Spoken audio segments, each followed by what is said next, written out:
Good morning students. तो आज हम क्या करने वाले हैं, आज हम फैक्टोरियल समझेंगे कि फैक्टोरियल क्या होता है। तो ध्यान से समझना है, बहुत ही इजी कॉन्सेप्ट है, आसानी से हो जाएगा। तो देखिए फैक्टोरियल समझते हैं। फैक्टोरियल क्या होता है? अगर आपसे बोला गया है 5 फैक्टोरियल, मान लीजिए कहते हैं 5 फैक्टोरियल, तो 5 फैक्टोरियल का मतलब होता है 5 इंटू 4 इंटू 3 इंटू 2 इंटू 1। ये होता है 5 इंटू 4 इंटू 3 इंटू 2 इंटू 1 तक जाना है, 1 से आगे नहीं जाना है। जीरो नहीं लिख देना, अगर जीरो लिखेंगे सबका सब जीरो हो जाएगा, सिर्फ 1 तक जाते हैं। फैक्टोरियल का मतलब ये होता है।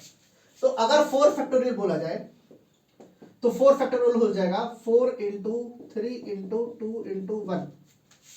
3 factorial, 3 factorial 3 into 2 into 1। 2 factorial, 2 factorial हो जाएगा 2 इंटू 1। 1 फैक्टोरियल हो जाएगा 1,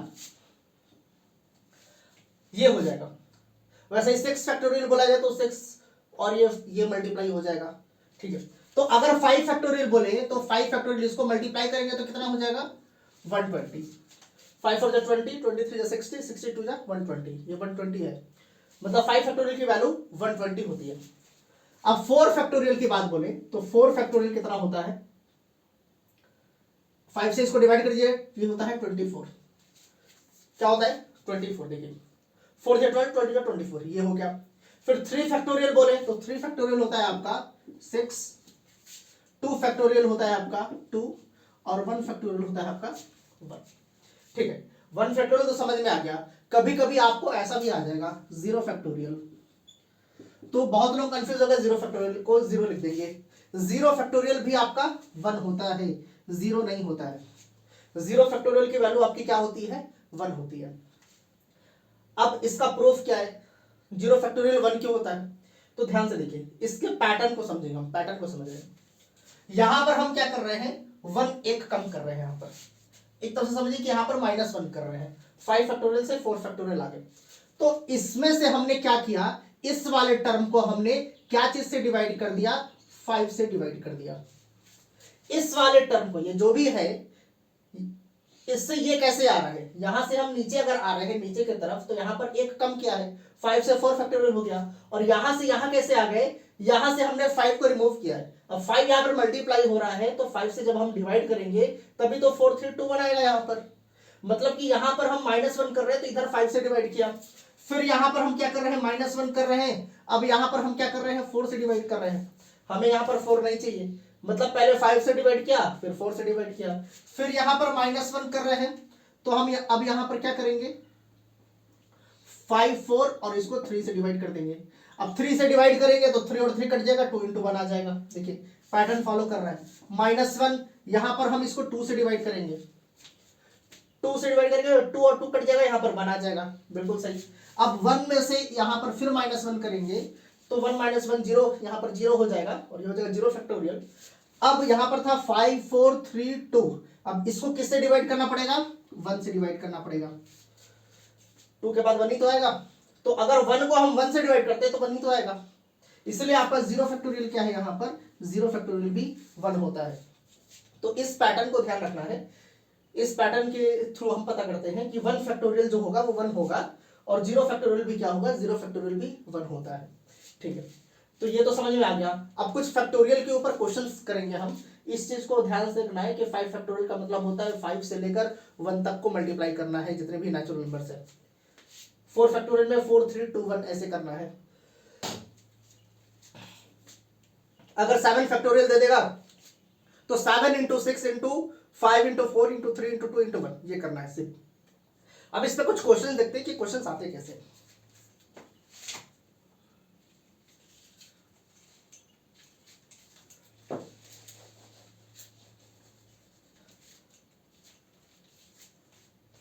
देखिए एक क्वेश्चन आप लोगों को दे रखा है, आप लोग को वैल्यू फाइंड करना है 4 फैक्टोरियल -3 फैक्टोरियल को, ये दे रखा है। ठीक है, अब यहां पर आप लोग को एक चीज ध्यान से समझना पड़ेगा। या तो आप लोग इसको डायरेक्टली सॉल्व कर सकते हैं, 4 फैक्टोरियल की वैल्यू निकाल दीजिए और 3 फैक्टोरियल की वैल्यू निकाल दीजिए, वहां से सॉल्व कर लीजिए, कोई प्रॉब्लम नहीं है। लेकिन हम एक तरीका इस तरीके से भी कर सकते हैं।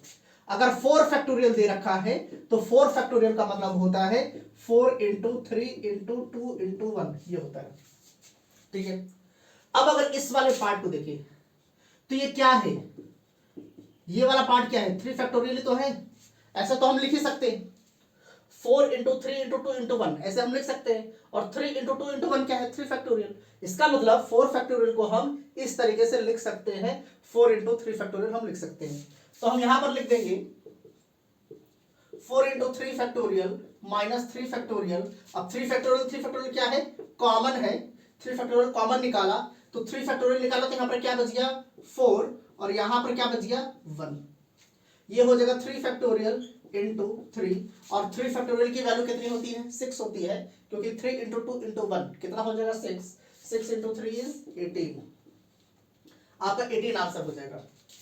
आप डायरेक्ट यहां पर 4 फैक्टोरियल की वैल्यू रख सकते हैं। 4 फैक्टोरियल की वैल्यू कितनी होती है 24, 3 फैक्टोरियल की वैल्यू कितनी होती है 6, और यहां से भी डायरेक्ट 18 निकाल सकते हैं, कोई प्रॉब्लम नहीं है। बस ये इसलिए बताया गया ताकि आप लोगों को पता चल जाए कि हम इस तरीके से लिख सकते हैं, क्योंकि जब बड़े बड़े क्वेश्चंस होंगे यहां पर, जैसे 4 फैक्टोरियल की जगह पर कुछ और बहुत बड़ा फैक्टोरियल होगा, तो हम वहां पर फैक्टोरियल की वैल्यू फाइंड नहीं करेंगे, इस तरीके से ही सॉल्व करेंगे उसको, वहां से हम कॉमन निकाल कर उसको छोटा करेंगे, उसके बाद सॉल्व करेंगे। आप लोग डायरेक्ट ऐसे भी कर सकते हैं, कोई प्रॉब्लम नहीं है। एक और क्वेश्चन लेते हैं।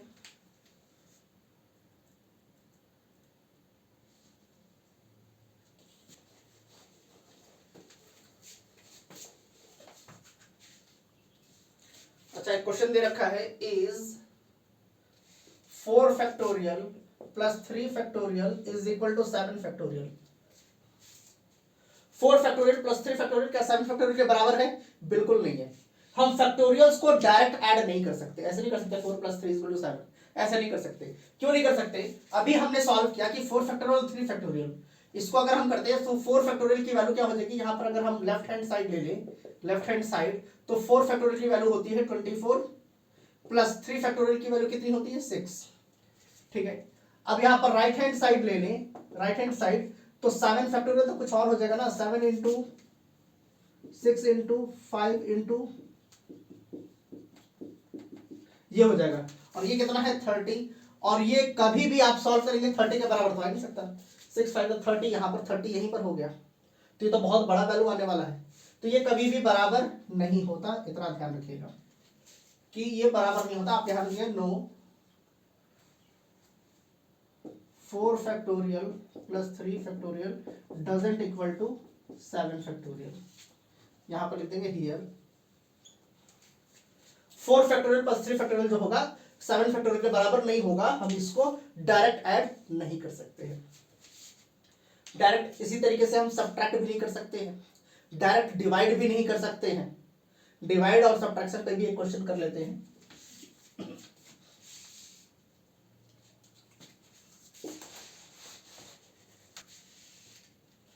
देखिए क्वेश्चन दे रखा है, compute 8 factorial upon 6 factorial into 2 factorial.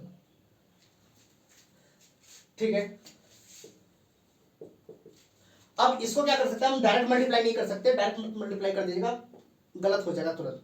हम फैक्टोरियल्स को direct add, direct subtract, divide, multiply नहीं कर सकते, एक्सपैंड कर हम कर सकते हैं। ठीक है, तो यहां पर 8 फैक्टोरियल दे रखा है, तो 8 फैक्टोरियल को हम लिख सकते हैं 8 इंटू 7 इंटू 6 फैक्टोरियल, हम ऐसे लिख सकते हैं। क्यों, क्योंकि 8 फैक्टोरियल का मतलब होता है 8 इंटू 7 इंटू 6 5 4 3 2 1, तो अगर 6 से हम लेकर चले 1 तक तो उसको हम 6 फैक्टोरियल लिख सकते हैं। यहां पर हम इसको एक्सपैंड नहीं करेंगे। क्यों नहीं करेंगे, क्योंकि डिनोमिनेटर में 6 फैक्टोरियल है, तो डिनोमिनेटर में अगर 6 फैक्टोरियल है तो ये वाला पार्ट तो डायरेक्ट कैंसिल आउट होना है, तो क्यों हम इसको एक्सपैंड करने जाए। अगर आपका मन है उसको एक्सपैंड करने का तो आप कर सकते हैं, लेकिन आंसर तो सेम आना है, बस आपका आंसर थोड़ा बड़ा हो जाएगा, आंसर नहीं मतलब प्रोसेस थोड़ा बड़ा हो जाएगा। लेकिन हमें क्या करना है, हमें देखना है कि यहाँ पर 6 फैक्टोरियल है तो हम इसको 6 फैक्टोरियल रखेंगे, समझदारी इसी में है। ठीक है, अब यहाँ पर 6 फैक्टोरियल उसको वैसे का वैसे ही छोड़ देंगे, 2 फैक्टोरियल को एक्सपैंड कर देंगे 2 इंटू 1, यहाँ से 6 फैक्टोरियल क्या हो गया, कैंसिल आउट हो गया, 2 से इसको कैंसिल आउट करेंगे 4 हो जाएगा, और आपका यहाँ से आंसर कितना हो जाएगा 28, मतलब कि इसका जो वैल्यू होगा वो कितना होगा, 28 होगा। तो देखिए इस तरीके से आप लोगों को करना है। चलिए एक और क्वेश्चन लेते हैं।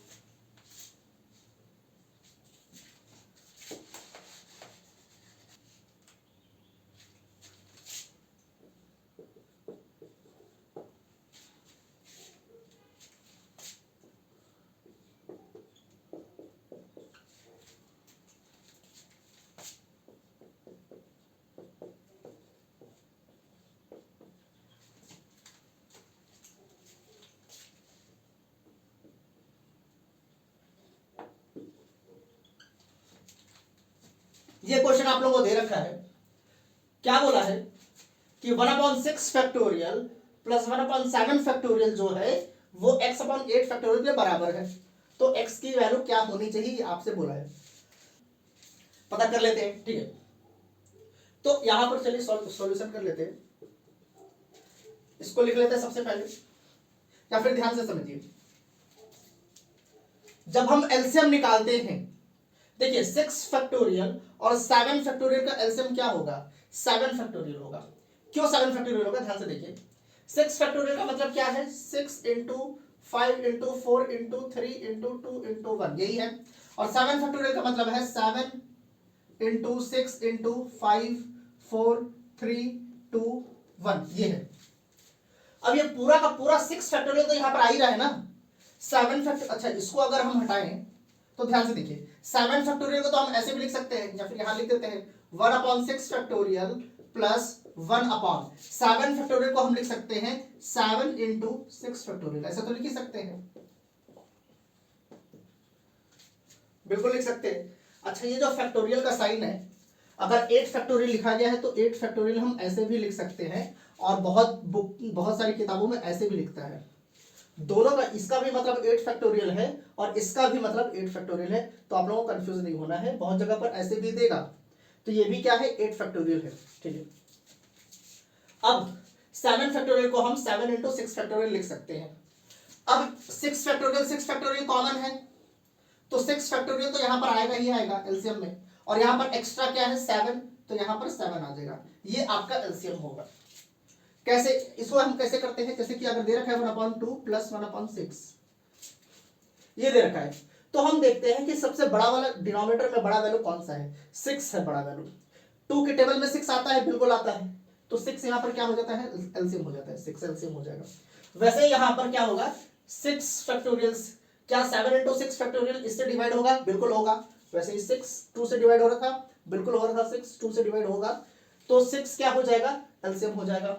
यहां पर 7 इंटू 6 फैक्टोरियल क्या 6 फैक्टोरियल से डिवाइड होगा, बिल्कुल होगा, तो 7 इंटू 6 फैक्टोरियल आपका क्या हो जाएगा, एलसीएम हो जाएगा। ठीक है, तो ध्यान दीजिए। अब इसको कैसे सॉल्व करते हैं, ये वाला पार्ट यहां पर मल्टीप्लाई होता है, ये वाला पार्ट यहां पर मल्टीप्लाई होता है।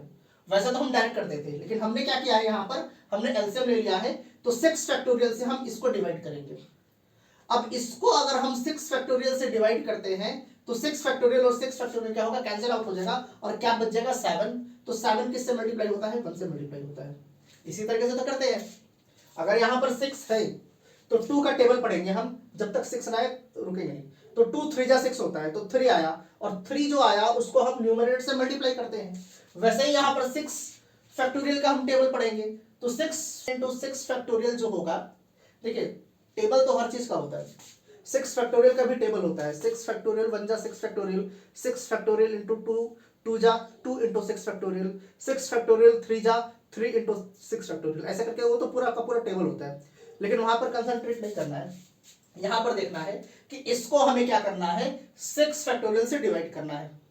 तो अगर इसको हम 6 फैक्टोरियल से डिवाइड करते हैं, तो 6 फैक्टोरियल 6 फैक्टोरियल कट जाएगा, क्या बच जाएगा, 7 बच जाएगा। अब 7 इंटू 1, 7 इंटू 1 कितना होता है, 7 होता है, 7 लिख दिया, ठीक है। प्लस अब इसको फिर हम इससे डिवाइड करेंगे। अब 7 इंटू 6 फैक्टोरियल को 7 इंटू 6 फैक्टोरियल से डिवाइड करेंगे तो क्या आएगा, 1 आएगा, और 1 इंटू 1 कितना हो जाएगा, 1 हो जाएगा, is equal to x upon 8 factorial, ये हो गया, ठीक है, ये हो गया। अब इसको हम ऐड कर देते हैं, तो ये हो जाएगा 8 upon 7 into 6 factorial is equal to x upon 8 factorial, ये आ गया। अब हमें तो x की वैल्यू पता करनी है, तो x किसी एक साइड में होना चाहिए, या तो लेफ्ट हैंड साइड में या तो राइट हैंड साइड में, बाकी सारे वैल्यूज एक साइड दूसरे साइड में होने चाहिए। तो इस 8 फैक्टोरियल को हम यहाँ ला देते हैं। तो 8 इंटू, अब ध्यान से देखिए, ये 8 फैक्टोरियल यहाँ पर आ जाएगा, मल्टीप्लाई होगा यहाँ पर आकर। तो 8 फैक्टोरियल को हम लिख सकते हैं 8 इंटू 7 इंटू 6 फैक्टोरियल हम लिख सकते हैं।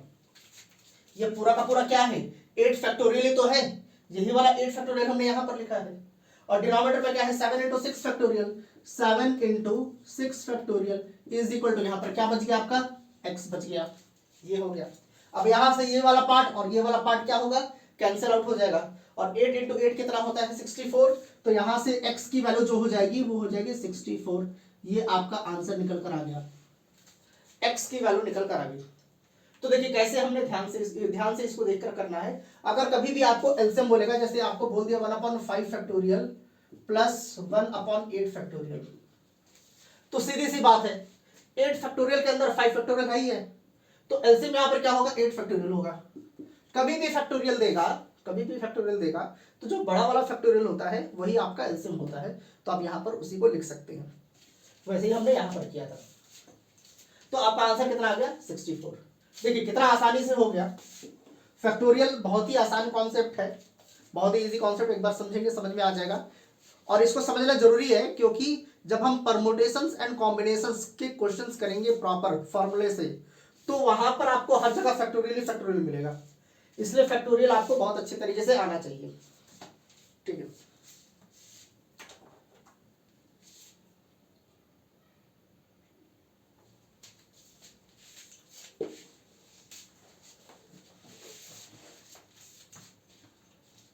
एक क्वेश्चन दिया है, evaluate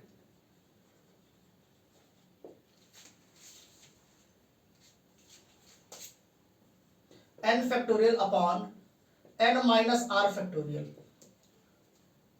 if n is equal to 6 and r is equal to 2। हाँ, ये दे रखा है आप लोगों को।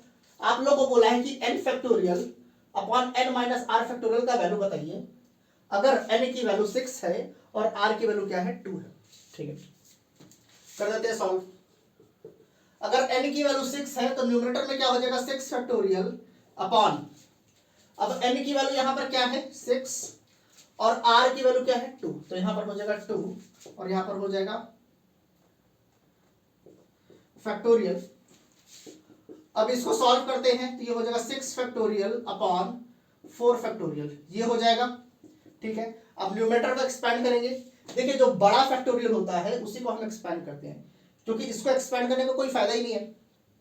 6 फैक्टोरियल को हम लिख सकते हैं 6 इंटू 5 इंटू 4 फैक्टोरियल हम लिख सकते हैं, अपॉन यहां पर क्या है, 4 फैक्टोरियल, ये लिख देंगे, ये वाला पार्ट और ये वाला पार्ट कट जाएगा और आपका आंसर क्या आ जाएगा, 30।